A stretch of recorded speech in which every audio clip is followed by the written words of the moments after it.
Everybody, and welcome to another edition of AEW Spark. I'm just a simple man, and my name is Noah Foster, and with me tonight, he is the leader of Team All Elite, all things wrestling discussions. He is a proud supporter of my friend, the Holiday Chris Mays, co-producer, I like to believe, also in all things NWA discussions, and he is a huge, passionate Ring of Honor wrestling fan. He's been following them for years and strongly supports them boys, the Briscoes, met them too. And he also is with AEW. It is my good friend here, Mark the Reviews Griff, for the first time ever. Mark, how are you?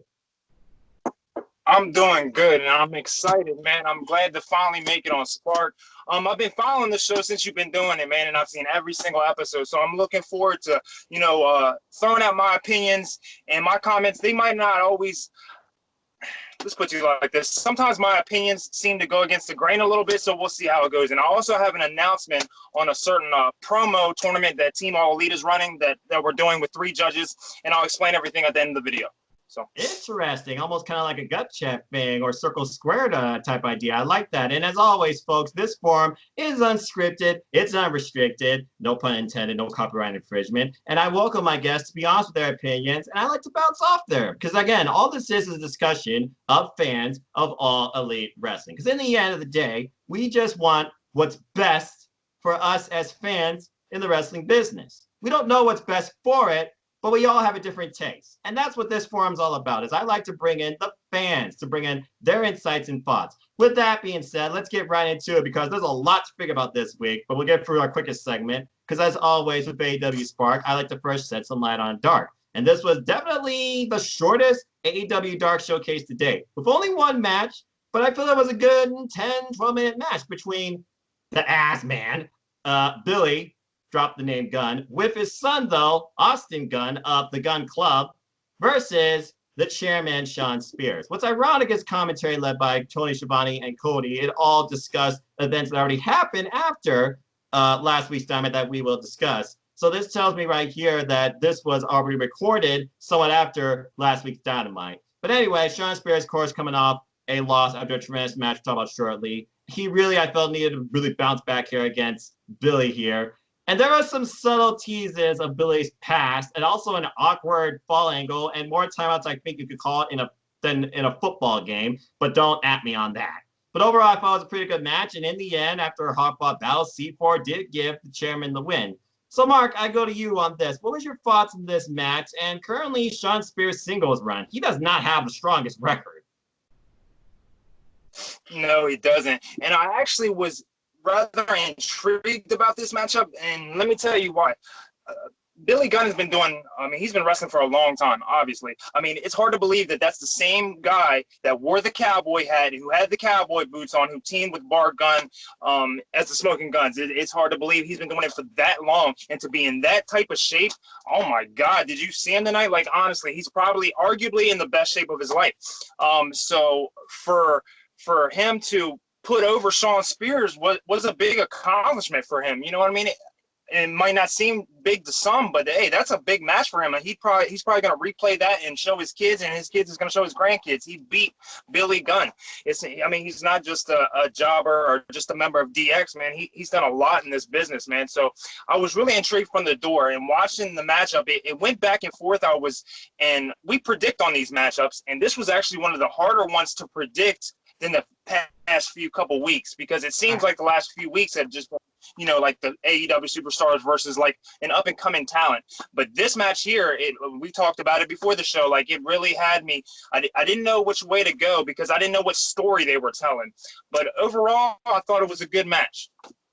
Yeah, and the thing about this was, we didn't know the story coming out of this because Shawn's main story right now is search for Spears. He searched for a tag team partner. And then you have out of nowhere, and recently I listened to his AEW Unrestricted podcast appearance, Billy Gunn, as I follow that podcast every week. Great listen, by the way, especially on video. He talks about how he feels really happy where he is now, and he's glad that his son is with him in All Elite Wrestling, but he wants his son to find his own identity, as this was an audience of one, as Austin Gunn was ringside, the loudest person there, as Tony Schiavone and Cody, they gave their solo commentary on how Shawn Spears is going up against this all-around in-ring veteran. And Billy Gunn, he brought it tonight, especially with some hard right hands and a wicked short-arm lariat that dropped Shawn Spears. But again, Shawn Spears, He pulled, subtle hits with various players in the game with the thumb to the eye. He came very close on a fall combination knee strike power move, near fall. I think there's only like 1 or 2 falls total in this match, but more so, he was playing on the defense, basically, calling timeouts, going to the outside, at one point falling awkwardly on Dasha's lap. I hope it was her lap, even though Dasha's disgusted look reminded me of what Brandy looked like after Sammy kissed the drawing of her. But anyway, as far as the story goes, and Austin did not get involved physically in any way whatsoever, nor did he face any physicality from Shawn Spears, because I was thinking that could play into the finish. But with the fact that Shawn Spears right now, the main focus on him seems to be just search for Spears, which is a tag team type scenario, I figured as a singles competitor, especially after the events that occurred last week, which seemed to have been heavily discussed on this week's Dark, that Shawn Spears just needed the win here in all accordance. And I was right. Spoiler alert, folks. Shawn Spears, he did pick up the win at the end of the match via a C4 after evading Billy, who was going for a move into the corner, and he ended up going headfirst into the top turnbuckle. Very good match, good 12 minutes, but that was literally it for this week's Dark. Now, before we, of course, go into this week's Dynamite, let's go ahead and reignite the fires of last week's Dynamite, because boy, was it a loaded show. 3 great matches, more story building, more character development from Brody Lee, of course. Jake the Snake Roberts, of course, putting over Lance Archer, who once again destroyed Independent Sport Pro Wrestling, folks. Kudos, by the way, to everything the AEW is doing in safety, support, and all things considered facing the events the world's going through today. Because again, AEW, they've already figured out stuff through mid-May. But anyway, last week's Dynamite consisted of a number of matches, great promos, subtle character building, and we could not forget the unforgettable commentary of Chris Jericho and Tony Schiavone as first-time ever commentary duo for AEW Dynamite, and we get that again this week. But with that being said, this is always the part of the show where I hand it over to my guests to give me their thoughts, pros, cons, up, downs, and potentially their top 5 or 3 moments, whatever they prefer, of last week's Dynamite. So, Mark, you and I saw last week's episode. Take us through your thoughts on last week's episode and your best moments and your biggest takeaways. What did you think of last week's Dynamite? First off, I really love the commentating, like you said. Anything Jericho, he's talented. I mean, he's a man of many hats, obviously. I mean, you see him everywhere. Like when he was the champion, he was a good poster boy because I was seeing him on TNT with Shaquille O'Neal promoting NBA Tip-Off. He was promoting AEW there. And just overall, like, I listen to his podcast, too, each and every week. He's a good speaker. And, like, just having him on commentary was really, I don't know, it brought a nice feel to the show. And, of course, hearing Tony Schiavone as well. Arguably, him and JR has been like the soundtrack to my life as far as I've been watching wrestling since I was little. I mean, so have you. And it's just like when I hear them, it's a sense of comfort, if that makes any sense. And if you add the spark of Jericho with it, like how could you go wrong there? So I definitely like that. And as far as the TNT Championship tournament, I'm really excited about that too, especially after watching the match. Cody getting the win with the figure 4 leg lock, that was extremely impressive. You can definitely tell he's been doing his homework with Arn. Obviously, I've watched some of the build-up to the tournament, and obviously, you know, Arn's been calling in, and he's been listening to Cody, and they've been going back and forth, comparing notes, you know, through the phone. And we've heard some of it through some of the segments that they put out. So I've been following along with Cody on this journey, and ultimately, I mean, spoiler alert as far as my prediction goes, I think he's going to end up winning the whole thing, honestly. It's a story that they're telling between Cody and Lance, and overall, that's dominated my interest, is that storyline alone. Jake Roberts' promos are unmatched. They're like, honestly, since he's, you know, had this resurgence in his life, come out of that dark hole that Jake's been in, and did the DDP yoga, like you can just see the shine that comes off him each and every time he's on that camera, man, and I'm proud of him. And I say that to say this, his promos are they're like next level, man. Honestly, they are. And what better pairing to have him right next to Lance Archer, man. That's perfect. You know what I mean? So, and I'm really looking forward to, I know this is kind of leading into next week, but it stems from the root of my opening topic, which was the tournament.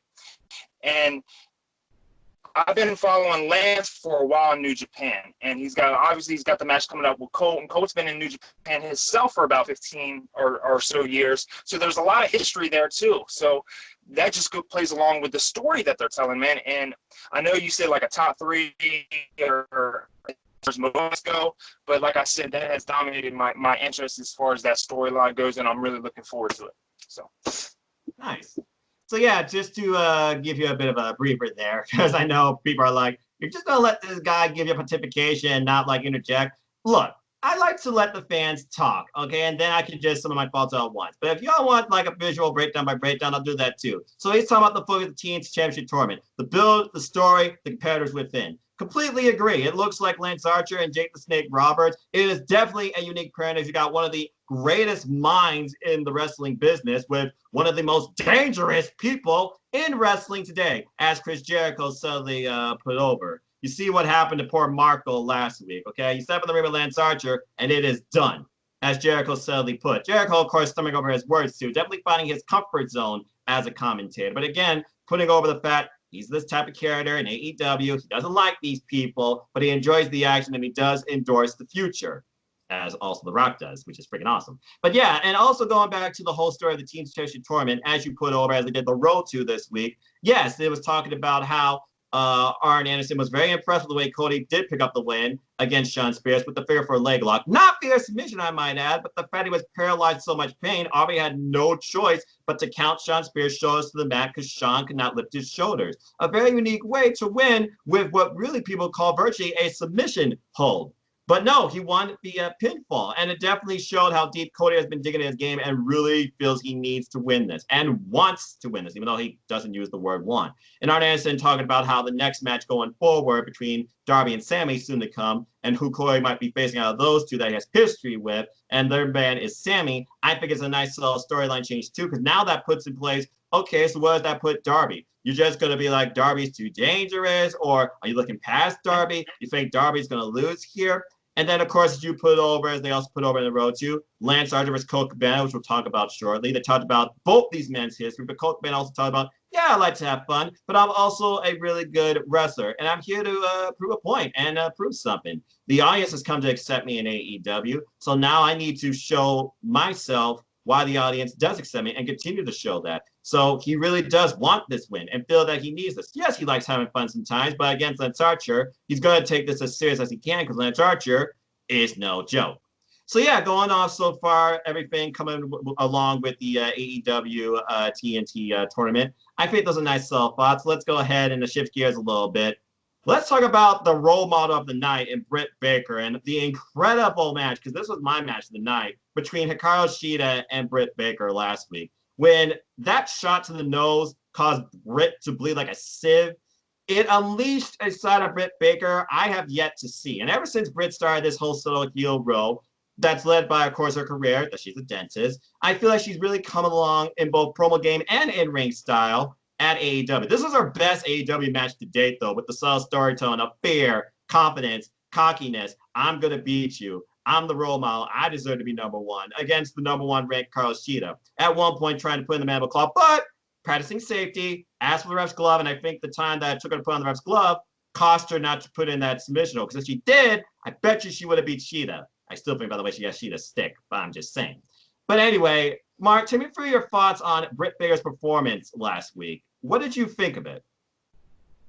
It was excellent. You took the words right out of my mouth. I feel like this was by far her best performance, man. Like it reignited my interest in the women's division on this match alone, honestly. And just, you know, the image that Britt left in your mind as far as when the blood was flowing out of her nose, and like they print T-shirts of it already. Like yes, it's actually. Yeah. So, like, either way, I thought it was a good matchup. But this is one of my little pet peeves is I really do like Britt Baker. I get behind her. But her record right now in 2020, I know we'll address that a little bit later, is 500. 500 means mediocre. Britt Baker is not mediocre. But this is the thing. I feel like if she can get on the right path and build from this, there's something there. So she needs to just keep pushing forward. She's got something there, and she just needs to roll with it, and I think she'll be fine. Yeah, and again, I think this was really a breakout performance for a Bit Bigger because it looked like before this they were suddenly building a feud between her and Big Swole, but due to the world's events facing the day, that's all been put on hold due to social distancing and stay-at-home orders. But yeah, currently ranked number 4 as of last week's ranking with record 2-2. She's now negative with 2-3. So I think that might subtly hurt her in the rankings. We'll get into more of that later. But again, another breakout performance by Hikaru who has been pressing me since day one, been my favorite since the women's division. And I know how many people have been critical of the AEW's women's division, finding its identity, finding the right competitors, and finding the right champion. And right now, I feel like they're subtly on their way. So they're finding more identities, really bringing in these great powerhouses and in-ring matches. This AEW's women's division is really finding footing finally, with no subtle, goofy storyline gimmick sidetracking anybody here. And right now, there seems to be 2 stories going on. Brit Bigger trying to prove why she's a role model, better than particularly Big Swole. And of course, who's going to face the dominant champion Nyla Rose next, who's basically powerbombed everybody through a table sometimes too. So again, another strong showing. We'll see what's next for Sheeta as she stays number 1 and goes to 7-1. And I feel like her spot in the rankings will not change. But let's talk about a match that was more about a different type of title at stake, as somehow Orange Cassidy was in the van during a subtle conversation between Kenny Omega and Michael Nakazawa, and the best friends busted them, saying that, oh, you're the best friends. No, we're the best friends, as Nakazawa was basically vouching Kenny Omega being an EVP. Why don't you take the name of best friends from them and give it to us? Because we're best friends. We've been best friends for 6 years. And that's what their tag match led to. And it was everything I expected it to be, but it was also highly contested. As Michael Nakazawa is one of those that always had an odd feeling to me as far as the AEW vibe goes. But when I knew it was him and Kenny Omega versus the best friends, I saw this for 2 things. One, you made it with more stakes about the name Best Friends itself. Then you also had the guy, Shawn Spears, looking from outside the ring, hashtag shirts for Spears. He's looking for a tag partner. He was looking to see Michael Nakazawa trying to impress him. By the way, AEW nailing the audience vibe again with a face side, heel side, using the independent talent this time. They've been using the last few weeks for AEWDark, including, who I think might be a new signing coming soon, from Circle Squared, Danny Jordan. I thought was very interesting on the face side of the audience, considering in NWA and her performance, she seemed more like heel mean girl type roll-off character. But anyway, going on about that tag team match, Mark, give me your thoughts on Michael Nakazawa. Do you think there would be any fit between him and Shawn Spears? And what did you think about this match for basically the title for best friends? Do you think this also led to the best friends maybe putting themselves towards tag team title contention? I would think so. I was okay with it, but the outcome kind of surprised me because, like, for whatever reason, I really thought that they were going to try to build a story with Nakazawa, especially since I know this isn't his Dynamite debut, but he's only been on a handful of times that I can ever remember. But so I know that they're doing everything for a reason. So I thought that the story was going to be on Kenny and Michael's side, not the best friend side. And that's what I was thinking when I made my prediction. And it also took me back to thinking Nakazawa was one of the ones that was pulling that join the Dark Order thing in the hallway during those segments a few weeks back or a few months back now. And correct. I haven't forgot that. I haven't forgot that at all. So I didn't know if they were going to build off that. I didn't know if this was the time. So I actually went with Kenny and Nakazawa to win this, and they didn't. But as far as Nakazawa goes, you know, as a competitor, man, me personally, not my cup of tea. He's just the baby oil. I'm sorry, I'm not saying some of that stuff I am okay with. Like, I'm completely on board with Orange Cassidy, but for some reason I can't understand the baby oil. I don't get it. I don't like it. It's not funny to me. But that's just me. And the thing about it is I like Nakazawa too. I think he's talented. And I think that he would be better suited with maybe another gimmick. I know that's his shtick. That's what got him to the dance. But you know what? Now that you got your feet wet, let's see what you can do. And I think it's time, but we'll see. Yeah, and in the end, they all came together and gave the people what they want, as they all 4 men, they hugged Orange Cassidy in the middle, much to Shawn Spears' chagrin. and happiness to the face side that again consisted of, all the face independent wrestlers and the Gun Club, while the heel side consisted of the usual Jimmy Havoc, Kip Sabian, Shawn Spears, and one of the other independent talents. But yeah, I thought it was overall a pretty good match. But again, thinking about the tag team title storyline, how Adam Page could be like, hey, Kenny, you lost? You realize now we probably have to face these guys? Okay, I'd rather face them than the Young Bucks. I can see that sell story. That's why I went with the right outcome and literally said that Trent was going to give Michael Nakazawa that strong zero X pile driver, I forget the name of the move, and gave him the win. Called that match to a T. But with that being said, we then go into Brody Lee. And I really want to dig into this because we both watched AEW, but we also watched WWE. And I always call Wednesdays Wednesday Night Wrestling. But you can't argue with the fact when it comes to WWE and leaders versus leaders, Tony Khan is the guy I'd rather work for any day of the week. But how about Brody Lee, given these subtle, I guess you could say, inside looks to the politics behind maybe WWE? What was your thoughts on this week's Brody Lee promo where he came in all high class and literally talked about, I am here to make every single life I touch extraordinary, unlimited power, unlimited success. He points to one of the minions standing outside the AEW so-called building, wearing a tie, looking more formal, while the other two were like, come with me, I have an opportunity for you. Tell me for your thoughts right now on Brody Lee and basically the character direction he's doing in AEW to not only raise himself, but as he welcomes this challenge, the Dark Order. Right. Do you remember the height of the Fiend's popularity when people were really worried? They loved the Fiend so much they were like, don't mess him up, don't mess him up. That's the type of mind frame I am with Brody Lee here. And honestly, if let's look at it through my point of view. To the casual fan, if you don't know Vince McMahon, the story and everything behind that, what relevance, how can you relate to what Brody Lee and the Dark Order have now been doing since he's been revealed the leader? Like the only people that can really relate and even, build an emotion about that is the diehard fan. You know what I mean? So, correct. Looking at him outside of the box, I hope they don't mess this character up, honestly, already. And it's got good responses so far, but he's treading water right now, and I feel like it's either going to go way up or way down. And right now they're at the point to where they need to make a decision. And I don't think ripping Vince or the company or having to, bringing up his past experience as a shoot, as a comedy sketch, I don't think that's the way to go. Yeah, me personally. I mean, now that the shock is out, we know he's there. The first one was funny, cool about the sneezing thing. Okay, we get it. I thought that would have been it, but it's obviously not. And I don't want AEW and I don't want Brody Lee's. I don't want him to be here just for that, if that makes any sense. It's kind of hard for me to kind of put it into words right now, but hopefully you can pull a little bit of what I'm trying to say out. So basically, you want him to stand out as a unique leader to lead the Dark Order to a brighter future. You don't want him to be basically Vince McMahon 2.0 parody where he suddenly insults his former employer, especially with the fact he couldn't do a Southern accent and basically he was never pushed. Go look it up, folks. It's a fact. It's a damn fact.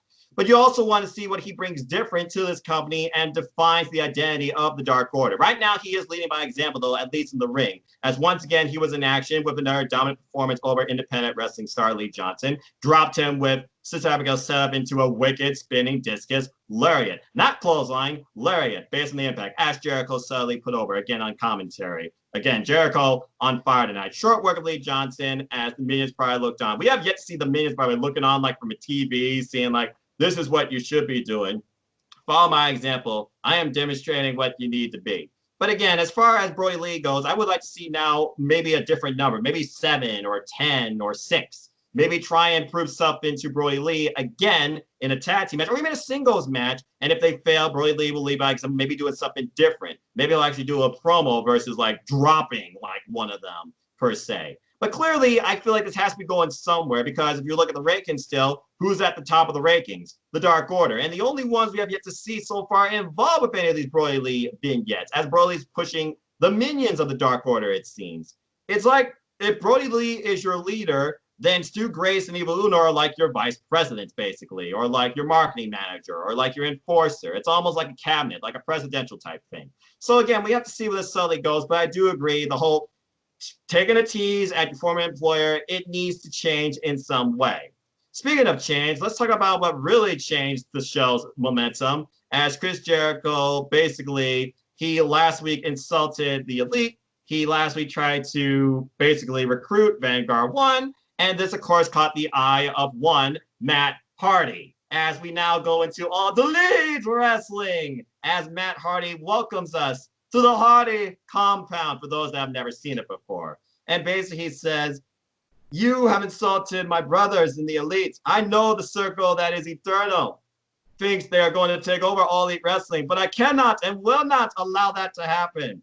So, of course, he calls Vanguard 1 out to bring that shirt. He's like, okay, here's a shirt. I love seeing my shirt, but I'll talk about the other shirt. Oh, okay, it's fire. It's dumpster fire. And basically, he's inviting Chris Jericho to the Hardy compound for what is going to be known as the Elite Deletion.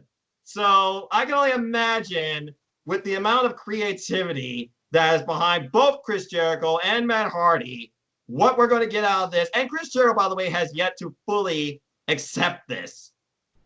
Mark, take me through your thoughts on the return of Broken Matt Hardy. What do you hope to see from the Elite Deletion that could stand out from all the other ultimate deletions or pure deletions you have seen from the past? Because we all know Hardy's history with Impact Wrestling and WWE, who used it once.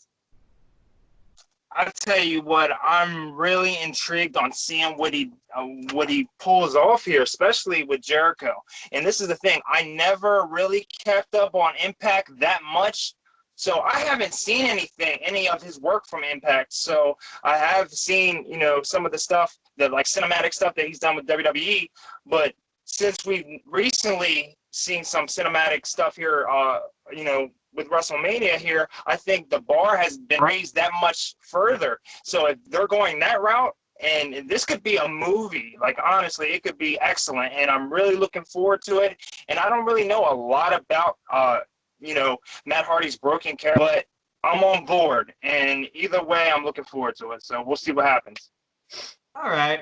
Now, before we, of course, talk about the main event of the show, in my opinion, let's go ahead and talk about the main event match as it goes back to your beginning opening statement about the TNT tournament, as it was the chairman, Shawn Spears, versus the American Nightmare, Cody. And these two have so much history and story going into this match, truly showed here. As, again, Spears not only kicked out of 2 Crossroads, I might add, which truly showed how much Cody had to really dig deep into this match, but how much Shawn wanted, and how much, once again, Chris Jericho was invested in the match, looking past his subtle feud right now, how Cody is a dickhead. And, of course, it's the Inner Circle versus the Elite. By the way, fan of the night, as Chris Jericho put over, Chris Jericho could put anybody over. And, by the way, there was some subtle audience interaction from the face side more this time than the heels, as Pineapple Pete got strongly over, not only helping during the women's match with Hikaru and Britt Baker, but also the fact that he was seeing, of course, Cody's being down. He's like, shut up, Pineapple Pete, you stupid idiot.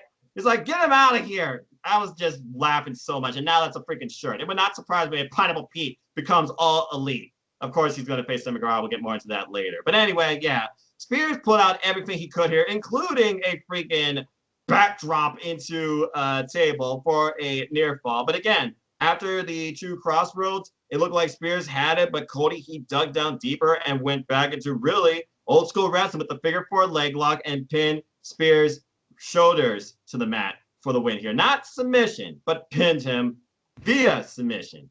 That's a unique combination that you just don't see that often, all right?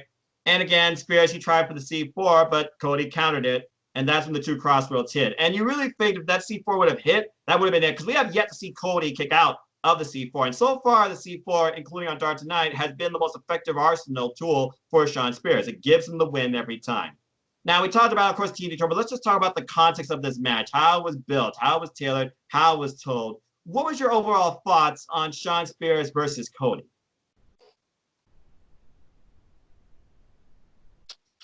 You started to break up. I think you asked me the thoughts on the matchup.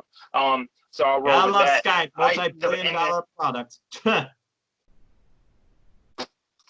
Yeah, the build-up was there. I was, like I said earlier, that I was intrigued from the door, especially when Cody did the promo, when he lit the cigar and he went down each and every one of them, and he went went through their flaws and what they did, and their pros and their cons, and what he was going to do. So I think he had the right game plan. So I was definitely intrigued. And the match, at one point, you almost believed that Spears was going to pull it off. And but either way, Cody was able to pull through and get the 1, 2, 3. So there you have it. Well, folks, we talked about a bloody fight. No pun intended, as there was a little blood in our match of the night. We talked about the team to tournament. We talked about the solo character development. We talked about an invitation to creation beyond belief. Now let's talk about the big fight, the prize fight, because there was one more thing discussed here, and then we're going to go into this week's Dynamite. That's pretty much the main event of this week's Dynamite, and the reason I got the blazer. Let's talk about the countdown within Dynamite itself to the freaking Jon Moxley versus Jake Hager AEW World Championship no holds barred empty arena match.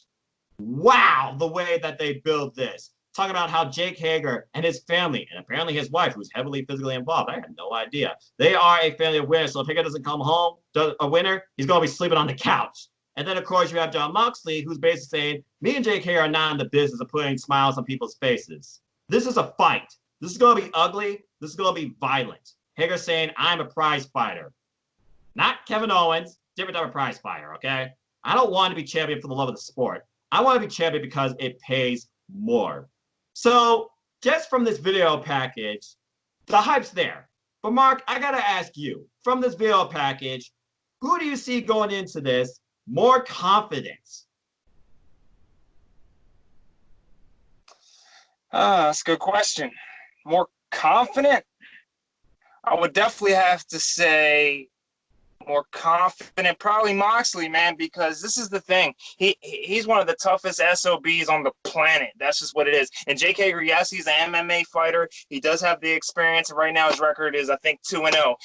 But you know what? When you get one of them steel chairs to your back, you can almost throw the MMA stuff out the window, man. And God knows he's going to have barbed wire wrapped up in that baseball bat or a broom or whatever he has this time. And it's going to be a fight, just like you said. And the video package that they put building into this matchup was top notch too, and it really got you excited, looking forward to the matchup. And an empty arena, Jim Ross on the call, like if that doesn't give you goosebumps, I don't know what will. Not to mention Jim Ross is from Oklahoma, where he heavily endorsed Jake Hager, former / Jack Swagger, from his amateur wrestling background. But again, Jon Moxley, he summed up like this, and I quote, I don't think people at home understand the kind of pain one must endure to vanquish a foe like Jake Hager, but they're going to see it. Jon Moxley faces his toughest challenge today because, again, he hit the paradigm shift on Jake Hager. What Jake Hager do? He rised up like something out of a Terminator movie, picked his angle, and literally locked him within that freaking ankle lock. Not to mention, the following time, he literally put the man to sleep, but left him conscious enough, psychologically, to be aware, I could do this to you like that, and literally woke him up at the time, and then just went off. So right now, as far as confidence, I have to right now think that it is Jake Hager, who is, again, still undefeated, and he is going basically to try and create history here. He wants to hold titles not only in the MMA, he wants to hold the AEW championship. Imagine the AEW champion in MMA becoming the MMA champion. That's unprecedented. That's breaking barriers. That's changing the universe. And of course, he appreciates everything that his family inner circle has given him. He's absorbed so much, from in-ring, from psychological to selling. There's a reason why he literally stood by Chris Jericho and not said a single dang word. This was the most vocal and truly the real first promo Jake Hager has ever given under AEW. His identity is being found, and it's being found through himself and through his MMA background. And now he's facing the toughest SOB, in my opinion, in AEW for the title. So that is what we got to look forward to this week on Dynamite and so much more. But with that being said, before we get into this week's Dynamite, I always like to take an idea about what really leads Dynamite in the direction with their champions, and that's their rankings. As you know, they always change the rankings. Now, of course, last week, I did not expect any significant change to any of the rankings, but I did forget. Hager was in action, so of course, Hager finally bumps Jericho from number 2 to number 1, I think quite rightfully, as right now he has a record of 4-0. So we saw Dark this week with Shawn Spears getting the win, and we saw Dynamite this week with the likes of Brit losing, Shida winning, the Best Friends winning, Kenny Omega losing a tag match, but not with his actual partner, and of course, Shawn Spears losing on Dynamite and Cody winning. Not to mention Lance Archer finally making his way, too, with 2 wins in a row, even though they were squashes. But with that being said, Mark, I just want to go through your thoughts real quick. With the men's ranking, with the men's ranking, the women's rankings, and the tag team rankings, what potential changes do you see happening this week in the rankings? Do you see anyone getting bumped off or bumped on? Do you see anyone moving up or moving down? What's been your thoughts on the ranking system too? First off, I think Hager's going to come down, obviously. But what I don't understand is Kenny's 3-0. Why is he fourth? And Cody's 5-1. Does it matter? Like, I don't quite understand as far as because what he's had more matches. That Cody's 3 and Omega's 4. Like, I don't really understand that. But either way, hopefully Omega, stays on that grind and he'll keep climbing up. But he's in the tag division, so it's going to be hard. As far as the women goes, Statlander's 2 and 3, and she's number 2. Like, I don't really agree with that. And Riho, I got written down that she's dropped all the way down to 5th, man, which is bad. I mean, she's been the most dominant woman in the division since AEW's been formed. And this is my question to you. I'm actually gonna have a question for you when it comes to the tag team division here. Please do. I'm a big fan of the Lucha Bros. What are they doing? They are 1 and 2 in 2020. What is going on here? It's a really weird circumstance, in my opinion, with the most possible ranking that can flex here, and I expect to flex every week in the tag team division. You would think the Lucha Bros coming in like hot fire, one of the best tag teams in the world, coming off from their Impact run with those crazy matches with LAX, for example, and Sami Callihan and so much more. They're coming in AEW. They were in that tournament. They lost out of that. Okay, and then they had a chance against the Young Bucks in the Escalante de la Muerte match. That was still the craziest damn ladder match I've seen to date. I don't think I would call it the greatest match of all time, Meltzer. Bias. But anyway, because WrestleMania 17 is, just saying. But anyway, yeah, Lucha Brothers right now, I think they're still trying to find their place. They started a few with the Best Friends, and they were gaining momentum against that. After you remember, they did get a victory against them after low-blowing one of the Best Friends. And then we were supposed to get like a street fight. As they recently formed this trios, and again, soon after we're going to have trios reigns, because there's no doubt in my mind with the way AEW is evolving. They're building a trios division, and I think they could seriously pull it off, similar to like your Ring of Honor. But with that being said, Lucha Brothers, it's a weird circumstance. They're 1 and 2, but Best Friends right now, they're going to be 3 and 4. So honestly, I can see the Lucha Brothers probably staying in place, but they also haven't been in action. And keep in mind, James Hebert, the Archangel, he had the same subtle inquiries like you about the rankings as well. As Jen Decker once put it out on the rankings reports that I follow, there is more of these rankings than just your in-ring record. It's about how you carry yourself, the quality of your matches, and more. It's not just win and loss. So these rankings are more defined by the actual wrestler itself, not the wrestling. And I think that's a nice niche to these rankings because it kind of gives that subtle unpredictability, which I enjoy. But going back to your point on the Lucha Brothers, until we get more action from the man, I don't see them moving at all. As far as going after the titles, clearly right now it looks like they're building a program, I think, with the Best Friends, and when this fame blows over, Hangman Adam Page and Kenny Omega as the next challengers. But to answer your question with another question, let me ask you this. We never thought we would see even this duo. These are 2 top-tier single stars, and they formed a tag team and been dominant since. You would think at this point the Young Bucks would be the tag team champions, and they never got the titles yet. Now we're getting this subtle build to them bringing their comeback with I watch Being the Elite, folks. And again, that kind of matters too. Even though those wins and losses at the BTE compound do not count to this record, it's a lot of fun to watch. Spoiler alert, if you haven't watched Being the Elite, what's wrong with you? They're going to do Matt versus Nick Jackson in a very clever way, but I think a very competitive match. And that's going to lead to probably the Young Bucks coming back and maybe coming after these titles. Because they had their chance in AEW Revolution. They lost out.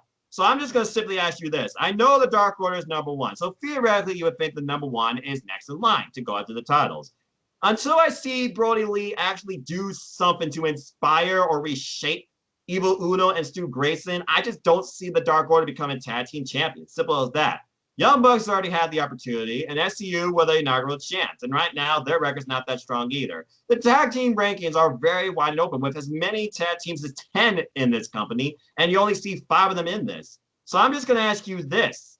Do you think the Lucha Brothers are the ones that should take the titles off Kenny Omega and Heyman Adam Page before the year is out?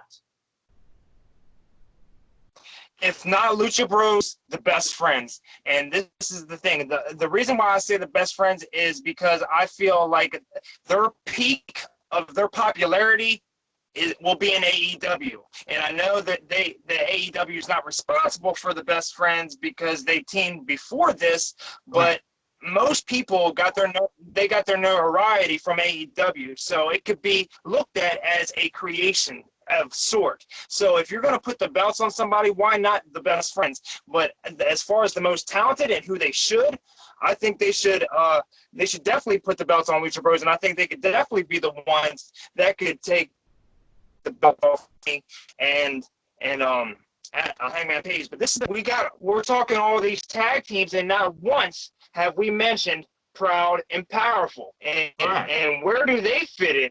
Where do they fit in?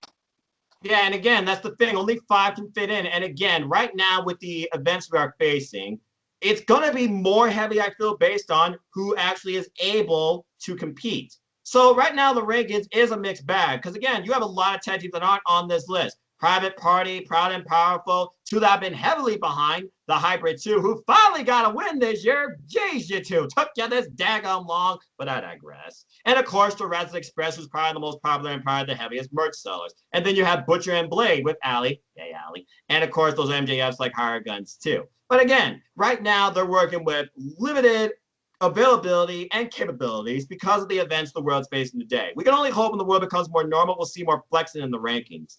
But again, Lucha Bros, we just got to get more action from them. Because right now, while your ranking is not as only defined by in-ring action and record, it is kind of heavily what this is being behind right now because that's all we're getting. With that being said, we basically talked a lot about the tag. I want to go back to what you said about the women. Rico being number 5. Britt Baker, though, she's now with a negative record. Rico is neutral. I could actually see Brit dropping down. And as far as Sheeta goes, she's still unblemished, dude, practically. She's now 7-1. She's not going anywhere. And I still think somehow we're going to get Sheeta versus Nyla Rose. I think Sheeta's going to be the next AEW's Women's Champion. Do you have anything to say against that? No. I hope so. I hope you're right. Yeah, like I said, Sheeta has been impressing me since day one. She's had breakout matches for some people that aren't in these rankings that I've really come to enjoy, not only for character but in ring style. I always will respect a Dragon Ball Z fan. That's why I love Shauna, currently from Rev Pro. That's how I knew her. But now let's go into the men's rankings because Jake Hager, Big Hoss, undefeated. He's 4-0. Is he going to become 4-1? Le Champion Chris Jericho, definitely helping more with the direction of AEW and putting over even local talent, Pineapple Pete, with a record of 0-1. Cody now, who's going to be 6-1. I see him bumping Jericho down to number 3, which probably will piss Jericho off. Omega, he hasn't not been in singles action. I don't see him moving. And Darby Allin for Sammy Guevara is going to define whether Darby or I think Sammy takes Darby's place in the rankings too. So before I get into this week's Dynamite, I'm just going to ask you about the men's rankings this week. Based on the events of last week, with Cody again getting a big win, I feel like Cody's the only one here that's going to shift the rankings, but I feel like everyone's going to still be on this as far as top 5. Do you see any other changes to the men's ranking based on last week's Dynamite and Dark? No, not necessarily, but I will say this. The top 5 is really, really close. They have a combined record of 18 wins and only 4 losses, and that's a total record of all 5 people combined. So it's really close here. So outside of the Hager and Moxley, a match, I don't think we're going to get any shifting. All right, well, that's very fair. Yeah, because like I said, last week there was only one change. That was big Jake Hager dethroning Jericho in the number 1 spot. Rightfully so, as he is undefeated. But with that being said, will that be the same result this week? As now we ignite into this week's AEW Dynamite. And once again, they're bringing all the hits. We're going to, of course, save our main event and give our final thoughts and how we think this is going to play out, what might be next for both men and Sarah. But let's go ahead and run for the rest of the show. As we have newly named Pineapple Pete, which I literally think is on the graphic now, facing one Sammy Guevara, of course, for who else? Jericho. So we have Sammy Guevara, who's coming in brash, but also has to prove a point as he will soon be facing, which I imagine is going to be after this week, which will be next week. He's going to be facing Sammy Guevara in the opening match of the TNT Championship Tournament. Now, I don't see any way Pineapple Pete is beating Sammy Guevara. I see this being fun. I see Jericho putting over his inner circle boy, and who's pretty much been his meme buddy, as I truly see a young Chris Jericho in this brash, arrogant, but very talented and capable Sammy Guevara. So, Mark, give me your thoughts on Sammy Guevara and this match with Pineapple Pete. What do you expect to see? or here? Well, I think Sammy eventually, and this will play a factor into the tournament and, Dynamite and everything else. I feel like Sammy, he's a workhorse, but I feel like the company is going to give him his push last, undeservingly, but I just think the dominoes are going to fall like that. With that being said, I don't think he gets out of the first round of the tournament, but that's just my opinion. But I do love Sammy, and honestly, he reminds me of that he could be a worker as far as – I'm not saying they wrestle the same, but I'm saying that he could be looked at some point to be, parallel with like a Mr. Perfect or like a top-notch mid-card to main eventer if they get behind him. And I see that that's kind of big shoes to fill, but he's so young and he's so talented. And they got plenty of time. So I think since they have plenty of time, he's great to be underneath Jericho right now. Who else to learn better than the champion? So I'm just saying, I think he's in a good spot. I just think he's going to get his push last, unfortunately. It's funny you say young, hungry talent. That's a lot of these veterans I've been saying on AEW Unrestricted when they talk about working with these young, up-and-coming, hungry talent that are willing to learn from these guys and ask them for advice too. It's a very welcome, open environment. And that's why a lot of these people truly love working under AEW, and they're very care about who they hire, like Taz said. And Taz, by the way, was the most uncensored, unrestricted person to date on the podcast. Freaking loved it. But of course, they're avoiding hiring like scumbags. There's politics and there's those type of people in the business, and you want to avoid them. Despite the fact how we feel about MJF, clearly they saw a lot in him, and he is doing huge things in AEW, even with Wardlow as his silent bodyguard killer. But anyway, going back to Sammy, you bring up a solid point because you just also sparked my interest for next week's Dynamite. Because again, this match is clearly going to play into the opening match, which I gotta imagine is going to be on next week's Dynamite, which will be, of course, April 22nd. I had to do the math in my head. So clearly that has to be where Sammy Guevara finally faces Darby Allin, okay? Sammy, of course, who faced Cody in the very first episode of AEW Dynamite, in the very first match. How Arn Anderson says, Sammy's our guy. You know him. You know you can beat him. But Darby, he's more relentless, even though he is reckless, but I feel he's more dangerous. It seems like Arn Anderson wants Cody to face Sammy, not only because he knows that Cody can beat him, as it shows by record, but also he feels like Sammy is more likely to make a mistake that Cody can capitalize on, as we heard from the solo conversation. So you already basically outed out Sammy Guevara to Darby Allin, basically saying Darby's going to continue his record against him since he already beat him at AEW Revolution. In my bracket, Mark, this is where I love, of course, bouncing back off people. I went against you. I sense an upset here, not only because he's part of the inner circle, but we know Darby Allin's been going through this subtle change, I feel, in character. He's getting more and more frustrated, I feel like. We already know how much he wants to burn the inner circle from his video vignettes, but we also know how AEW is heavily endorsing him as a top-tier talent. It shows in the ring, okay? But I have to imagine, with the fact that he still remembers how Sammy cost him his voice, he still probably wants to take Sammy's voice from him. And I feel like that's going to be Darby's undoing because Sammy now knows Darby a little better. He tried to take advantage of AEW Revolution. It didn't work. But he knows Darby now more. I think Sammy somehow is going to pull the upset here. And we're going to get Sammy versus Cody, a rematch of the very first match in AEW Dynamite history. Now, as far as wins that, stay tuned, folks. We'll talk more about semifinals next week because we know that match won't be for a little while. But I do like the fact that you did bring up the idea how Sammy, he's just going into this brash, arrogant, confident, but he might not even be coming out of round one. We'll see what the people think of what happens soon enough. But with that being said, Sammy Guevara, and I'll respect the actual independent guy, Sport Bar Wrestling, folks. I can't endorse that enough.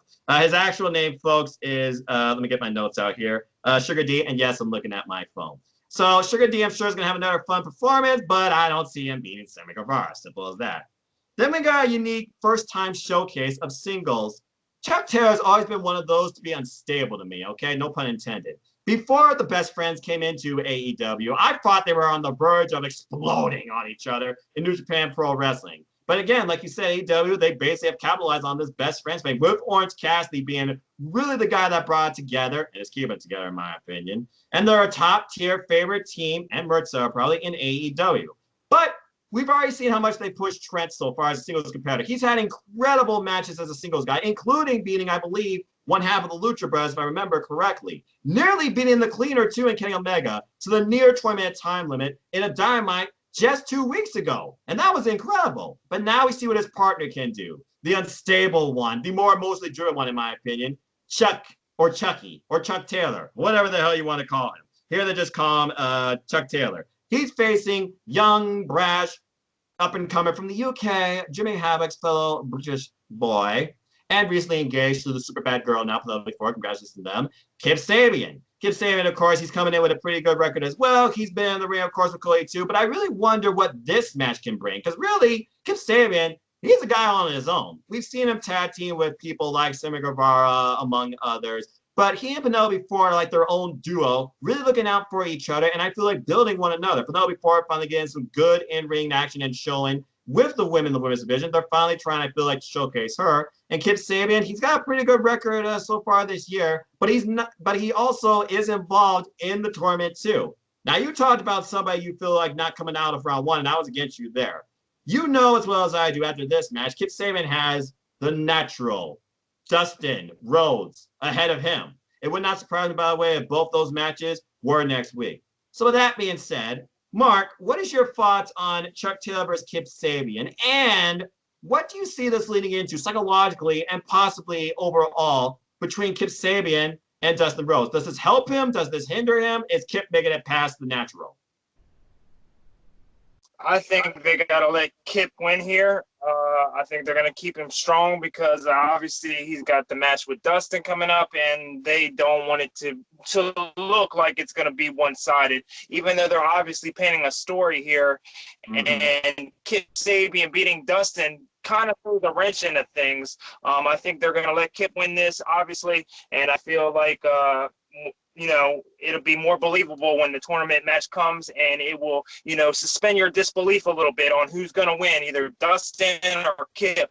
So I feel like Kip's going to beat Chucky T here. Unfortunately, I think Chucky T, he's going to end up taking the pin here. Okay, let me ask you this, though, because we also saw each person, they have a person in their corner. You know Chuck Taylor is going to have Orange Cassidy. You know that Kip Sabian's going to have Penelope Ford. The last time that Orange Cassidy had an interaction with a lady, he ended up getting kicked in the oranges. So with that being said, you don't see Orange Cassidy even being a difference maker here with super bad girl Penelope Ford in Kip Sabian's corner?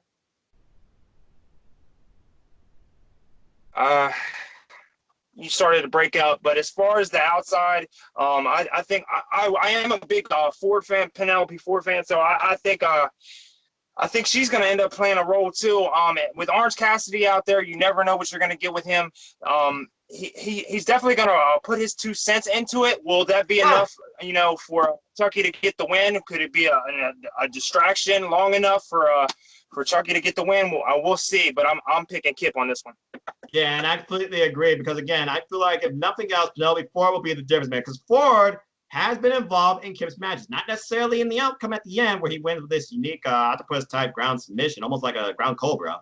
But Kip Sabian has been pretty dominant. But against the veteran, next week, the natural, Dustin, I feel like somehow, some way, Kip's going to pull it off because Dustin's all about working with these young guys and also helping them go over. But I'm sure Dustin also wants to be in this tournament too for the win. But I'm pretty sure Dustin also said he doesn't want to do him versus Cody again from Double or Nothing, just because of the momentum of how big and special that match was. But he said if he has to, he will. But something tells me right now, with something else going on that we're going to talk about too, that I think is going to also lead to this, I think Kip's going to go through.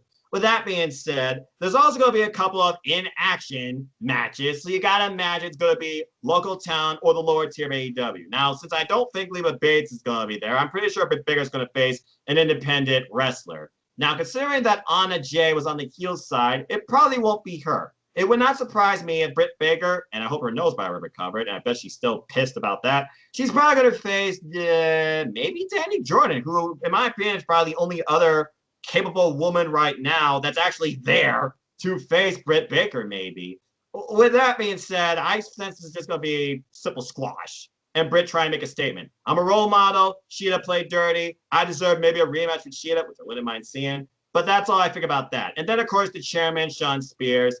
He's going to come in this piss and vinegar. He's probably going to face, I'm just going to say that Lance guy, and probably beat him with the C4. With that being said, I feel like nothing else is going to be to build the I feel like brooding rivalry of Shida versus Britt Baker, which I feel is not over. And Shawn Spears once again trying to prove why he's the chairman, deserves to be a top tier superstar. And I feel like I think ground qualify for. Mark, anything you want to add as far as what do you expect to see tomorrow from Dr. Britt Baker, DMD, and the chairman Shawn Spears in action? Well, I'm looking for Brit to try to, I don't know, make up for last week. And the thing about it is, it was actually a high last week, if that makes sense, in defeat. And I think she's going to try to capitalize off a little bit of momentum, if you can say that. I mean, as much momentum as you can build off a loss, she needs to just start right there and keep the ball rolling as best as she can. With Shawn Spears, I think you're going to get he's a blue-collar wrestler, 9 to 5. You know what you're going to get every single time, and he's going up against a Joe Blow, and I think he's just going to get the win here. Yeah, I sense both are just going to get the win here and continue to build that idea of Shawn Spears is the chairman. I am number one. I'm not a perfect 10. He's no longer doing the 10. Looks like he finally died that gimmick, which is good for him. He needs to find his own identity. And, of course, Britt Baker, yeah, she's just going to go into this talking about, I'm the role model. You guys should be following me. I'll lead you to great things. I'm also a dentist. So, yeah, and she'll probably smile afterwards, too. I still can't get out of my head that thumbnail they use of Sheeta just dragged out, hung out, tired, exhausted on the ropes, and Britt Baker just smiling, having a conversation with an almost incapacitated Sheeta. Such great storytelling there was in Sheeta versus Britt Baker. That's probably my favorite AEW women's match so far this year, to be honest. But anyway, speaking of matches, there's still 2 more matches we know that are going to happen, and both have huge implications. With that being said, we talked about how we feel it's going to be Kip Sabian. Let's talk about the other half of the bracket and what we've been saying as a tease since the opener. And Mark, I'm just going to give it to you and let me give your thoughts on it, because we know officially now it's happening. It's time to see who puts up or shut up, which way the story is going to go for either of these men, and what could it lead to for either men. Because there is some storytelling with both in more ways than one. And I'm not talking about just among each other too, but among others in AEW, especially remember Cole from the audience. What do you expect to happen in Colt Cabana versus Lance Archer in the TNT Championship tournament? One wins, one's eliminated. I don't think I see a clean finish here, because I feel like they definitely want to protect Lance, obviously. I feel like Lance is definitely going over here, but it's all about the story that they tell and how they let Colt go down in defeat. Is it going to be something from his past that comes back and does this? Is it going to be his own mistakes? Is it going to be somebody? It could be somebody that they both have history with in New Japan that we don't even know yet might come out. You have no idea. I mean, but either way, I think they want to protect Colt. He's still new to the company, so I don't think they're going to pin his shoulders 1, 2, 3 just yet. But I will say, though, if that does happen, it's okay. It's Lance Archer. I mean, it happens. You know what I mean? But since they get to paint the picture before it happens, I would assume that they would like to keep both of them strong. And my intrigue would be, how do you keep Cole strong in defeat? And that's what I'm looking forward to finding out. Okay, so there we go. Keeping Cole strong in defeat, Lance Archer goes over at Colt Cabana. But we all know Colt Cabana, he's almost a Toru Yano. We know how unorthodox he is. He's going to take this match seriously, but he's going to do it in his own way. Colt Cabana shocked the hell out of me in last year's New Japan Cup, picking up tremendous victories over these up-and-coming veterans, I might add, that were twice his size, twice as aggressive, even dirty heels out of nowhere. I get it. The top-tier story here, Lance Archer wants Cody. Jake the Snake Roberts wants Lance Archer versus Cody. Just give him a chance. Give me the match. Cody says, not give me the match. Nothing here is given. Everything is earned. And then there's that sub feud brewing where Colt Cabana talks about how Penelope Ford doesn't need Kip Sabian. Maybe, Penelope Ford should go on her own, and he just pie-faced Kip. So there's 2 ways I see this going, and I literally went wild on my bracket here because I did fill out a bracket. I either screwed myself, but I'm sticking to it because I'm committed, simple as that. And I'm going off the grid here because AEW loves to surprise us. That's the beauty of this company with its unscripted nature. Not only in promos, but basically in ring work too. This match truly can go either way, and here's how I see it going down. Both these men are going to beat the tar out of each other, and neither one's going to have a person in their corner. But I feel like as Colt Cabana is gaining some advantage, Kip Sabian might play towards the end and try and distract Colt or even Penelope Ford for that matter, who's now basically her husband, or future husband, basically. And I feel Penelope Ford might slap Cole in the face, and Lance Archer might get the win that way with the blackout, which has been basically his finisher. He has yet to use the Everybody Dies Claw, probably because, of the thing that's affecting the world. But with that being said, there's another way I can see this going too. Could Lance Archer actually be eliminated in the first round of this? Could his own attitude, his destructive nature, I know I'm going off the grid, I'm just saying, you don't have to agree with me, I'm just pointing out scenarios. Could his own destructive nature maybe cause him to do this where he doesn't want necessarily the title? Because right now, he's not even asking or talking about himself being champion. He just wants to destroy everybody, and he wants Cody. Could he somehow maybe just go off the grid so badly, Cody advances nowhere near 100% against potentially Kip Sabian, and thus Kip gets an easy win here, and then he causes Cody, who says he doesn't want this, he needs this. The bottom line is this. No matter the outcome of this tournament, there's one thing that's going to come out of this, and I definitely see it being Cody versus Lance Archer. But the way I did my bracket, and again, this is why, folks, I love interacting with fans of opposite nature. He went for Lance Archer. I went for Colt Cabana. I went for Colt Cabana to get somehow the upset here with this match, with the one thing so far people have yet to break, the Superman. Colt Cabana has been able to pull off tremendous videos before. And you should know this, being a Ring of Honor fan, knowing him not only as a commentator, but a ring competitor. He has surprised people many, many times. And this tournament is anybody's game. There's no clear pick, no clear favorite. Yes, Cody seems the most driven, and you would think Cody would be your first pick. But for all we know, Cody might not even be involved in the finals. He might get eliminated the next match. So I feel somehow, some way, they're going to still build that subtle rivalry between Kip Sabian and Colt Cabana, and they're going to have that play out in this tournament. And Lance Archer is going to take a different avenue to not only get Cody, but showcase his destructive nature. Because in the end, Jake the Snake has the plan. Lance Archer is playing it out. And that's all I have to say about that. So we shall see soon enough whether I'm right or he's right in mere 24 hours on AEW Dynamite. But with that being said, it's time for the main event. There's one match left, and it's no doubt going to close the show, and it truly will be the most aggressive, hard-hitting, brutal match to date in AEW Dynamite, at least this year. Will it be crazier than Lights Out, Kenny Omega versus Jon Moxley? I don't think so, but it's going to be a bloody fight, and I can't wait. Jon Moxley versus Jake Hager for the AEW World Championship in an empty arena, no-holds-barred match. Look, the post-panel of JR, Excalibur, Taz, they hyped it up more than I ever could, talking about both men's amateur backgrounds, the fighting background, both men not necessarily just as wrestlers, but they are purebred fighters, it seems. Jon Moxley will do practically any damn thing to keep this title and will go the distance and the lengths and dig down deeper than before to hold this title. We saw him reach out to freaking Randy Couture just to counter Chris Jericho's moves. Who knows if he's been training more with him or just trying to figure out ways to basically keep down Jake Hager. Because clearly, it's going to take more than one paradigm shift to put down Jake Hager. There's no way it ends simply with that.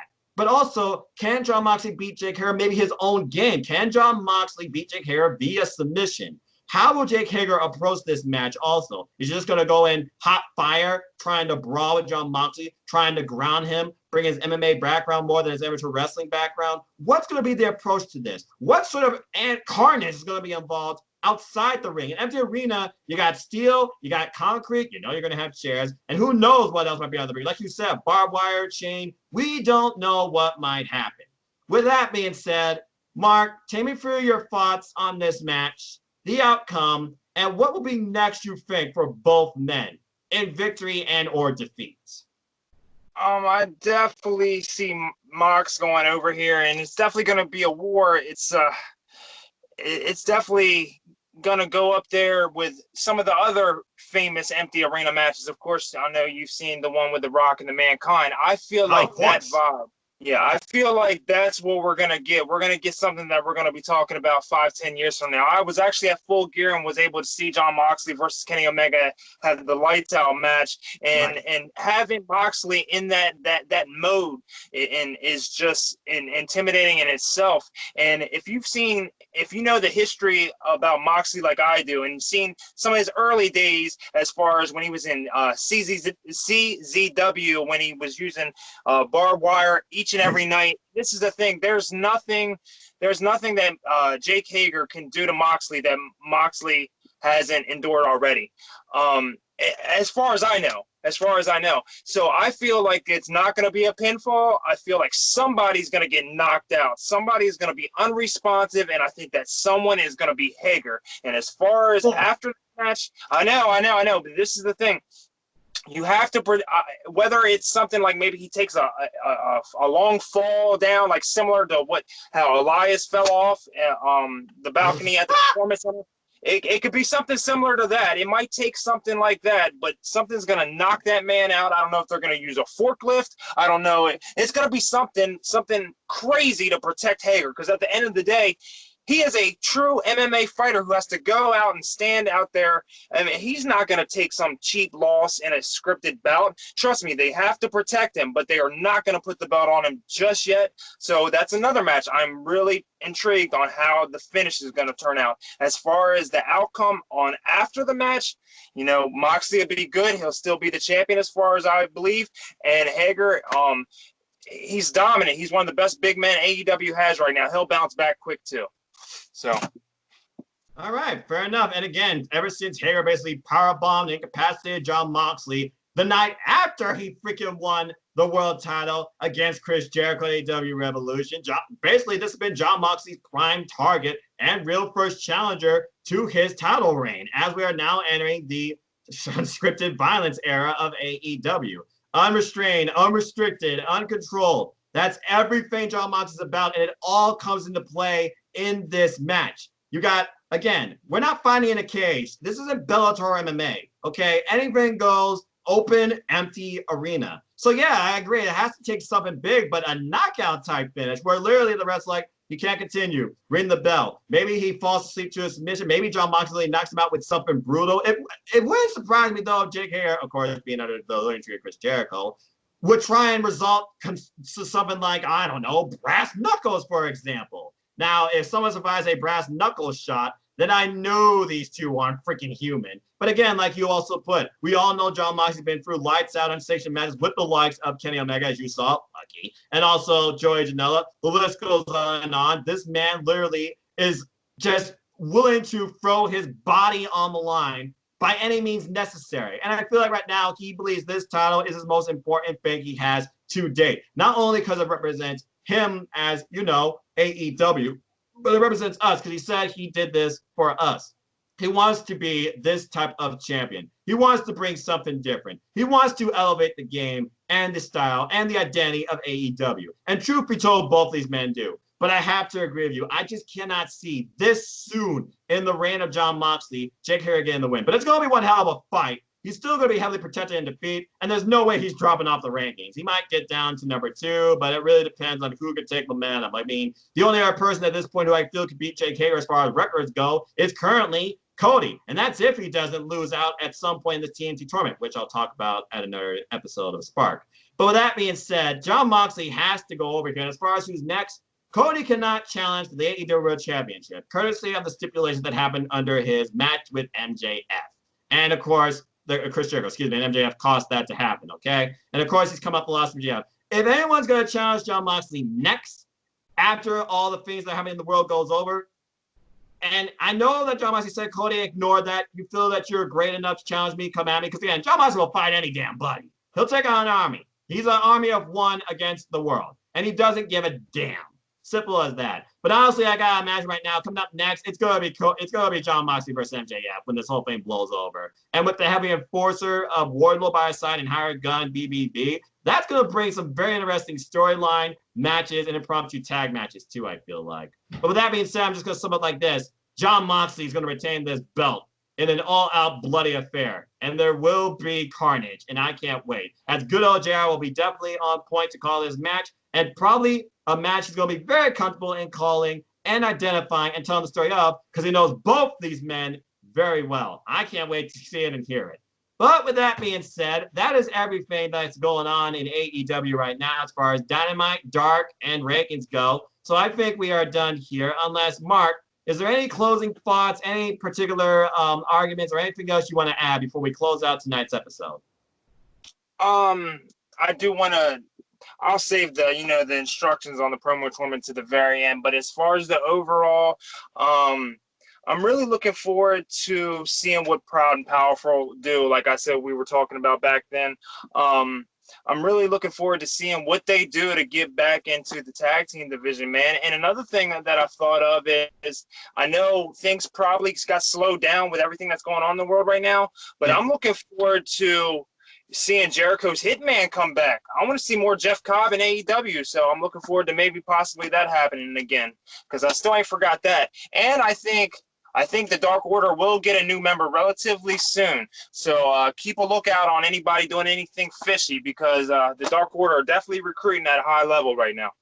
Well, we know it ain't going to be QT Marshall. He threw that mask 2 weeks ago into the Dark Order's face and then punched number 8 or 9. I don't know which one it was in the face and be like, screw you, I'm with the freaking Natural Nightmares. And that's another tag team, too, as the tag team division continues to grow. The question is, hey, you know what? Let me spark one more thought here. Mark, do you see the revival coming to AEW this year? Absolutely. And the good thing about it is they have no 90-day compete clause. So technically, even though people are like, oh, well, they've already taped through May, man, they can add a segment. They can fly them out and they can film a segment and throw that into the show at any point, man. So at any point, they can sign and show up on your TNT screen at any point, man. So I'm definitely looking forward to it. I almost think it's almost a done deal. But I mean, it's not official yet. I mean, they even got shirts in Pro Wrestling Tees right now. We've all seen the post on Facebook if you guys haven't already.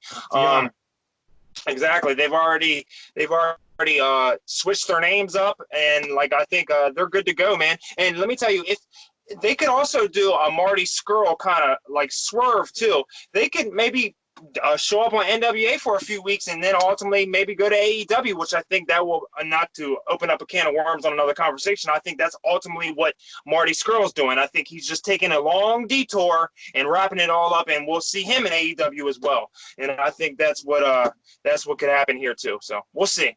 Imagine if these 4 companies, the NWA, AEW, Ring of Honor, and NJPW came together to form this ultimate mega power for professional wrestling that we love, that we lost out on and don't feel the same of in WWE, who's supposed to be top tier and always will be from a business standpoint. That would be truly changing the universe. And we all also know, just to close with this little note, how NJPW, they're watching and they are interested and very positive in a lot of things AEW is doing. But I still feel like NJPW and Ring of Honor are on rocky ground since the events that occurred at G1, which were not good creative, just saying. But I'll close with this. AEW is truly changing the way we look, enjoy, and feel about wrestling, and is the highlight of my Wednesday nights, along with NXT. But as bottom line is this, as far as tomorrow goes, I'm with AEW, and I'm looking forward to this show 100%. With that being said, we are done here for this edition of Aewspark. Thank you so much, ladies and gentlemen, for tuning in and joining the conversation. I would love to hear your thoughts, comments, anything you'd like to contribute, or if you want to be part of the show, please let me or this gentleman know in the comments down below, or you can message us. We'll talk more about plugs in a little bit. With that being said, Mark, first time, this was an absolute pleasure. Would love to have you on again. Is there anything you want to plug? Where can people find you? And I believe you also have a promotion to discuss too. Absolutely. What Team All Elite is doing in reference of, it's not because it's my first appearance on here. That was a way for everybody to come in, because that's what we're doing here. But we're doing an AEW promo tournament, and I'm just going to go down with the rules real fast. It's going to be 3 judges. Matchups will be determined by putting the participants' names in a hat and selected. Judges will base judgment on creativity and conviction. Each round will have a new promo topic. First round, heel promos. If you make it to the second round, you then have to do a babyface promo, all babyface promos second round. The final 2 will have the opportunity for the gift card, and we're calling the final round the pipe bomb round, where a promo has to be 3 minutes long, and after both promos are judged, we will announce the winner live on AEWSpark after the tournament has concluded. Wow. That sounds really impressive and also very fun. And good luck to everybody in Team All Elite in this promo battle. I look forward to, I guess, taking part in this. Oh, geez. With that being said, Mark, I welcome this competition. I welcome your outlook and overall just thoughts and gives to AEW. Is there anything else you want to plug? And where can people find if they want to talk more wrestling with you? You can always find me on Christopher Mason's YouTube channel. We have an NWA Power Review show that I'm extremely high on. We have a new show where we've had NWA superstars showing up on the show, NWA Discussions. We've had Royce Isaac, Zicky Dice, The Bouncers, Jared Frisbee. You never know who's going to pop up. So we're definitely behind that. Of course, on Facebook, Team All Elite on Facebook. We have a messenger group as well. So, man, we're doing really good. There's a lot of promotions out there. We all love professional wrestling. It's a professional wrestling community, man. So, and it's unique, and I love it. It's my escape. And everybody that knows Mark Reviews knows I'm behind everything 110%. And Noah, thank you for having me on. It's been an honor, and honestly, I'll be on anytime you need me, man. If I'm open and I ain't got nothing to do, you can book me because I'm on here. Ladies and gentlemen, he's all elite. Simple as that. I appreciate that. Thank you so much, Mark. We'll definitely do this again.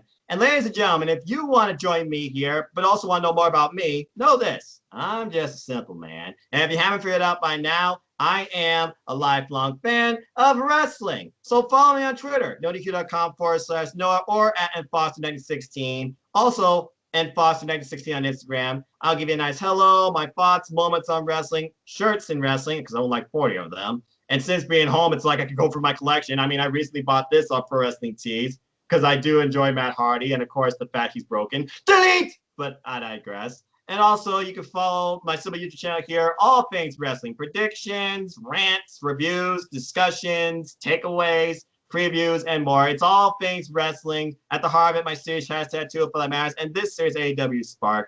Just follow here, youtube.com/user/Noah Foster210. If you would like to be here where Mark is and join me for a discussion on all things All Elite Wrestling, simply message me, message Gary Joe, message Mark, message any of the guests that have been on here. I welcome all who have a view and support for All Elite Wrestling. All you need is Skype. Simple as that. I record this every week.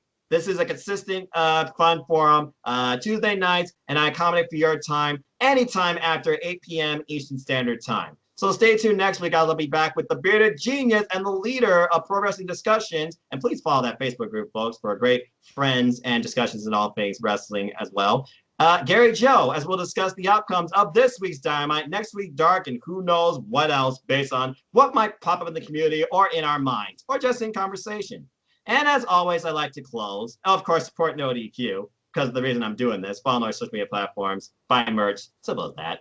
But support your wrestling outlets for big and small, and let's keep growing this incredible, diverse, unique, elite, unscripted wrestling community together. Simple as that. With that being said, thank you so much for tuning in once again to another episode of AEW Spark. Please like, share, subscribe, comment, tell a friend, hit the bell no next videos go live on this channel. Hit the subscribe button, help me grow this channel. As Mark indicated to me, I guess this is officially my 200th video on my YouTube channel since being on YouTube. So it's just as simple as that. Being yourself, having fun with yourself and others on what you're passionate about. In my case, it's wrestling. NJPW, of course, my number one. AEW, I feel right now, is definitely my number two. But until the next video, for Mark the Griff Reviews, for Team All Elite, for Pro Wrestling Discussions, for Gary Joe, for all my friends, for All Elite Wrestling and Independent Wrestling and Sport Wrestling, folks, and for everybody else under the sun, take care, enjoy life. Tomorrow's never guaranteed. Treasure your families. Enjoy wrestling. Find something that connects to you. There's more options than ever. There's got to be something out there for you. Find what fits you and enjoy. It brings enjoyment and fun to you. And until the next video, as always, stay elite, enjoy life because it's simply too sweet, and have a good night. See you later. And I cannot wait for BTE 200 between Matt and Nick Jackson. Calling it now, Nick wins. Good night, everybody. Thanks for tuning in.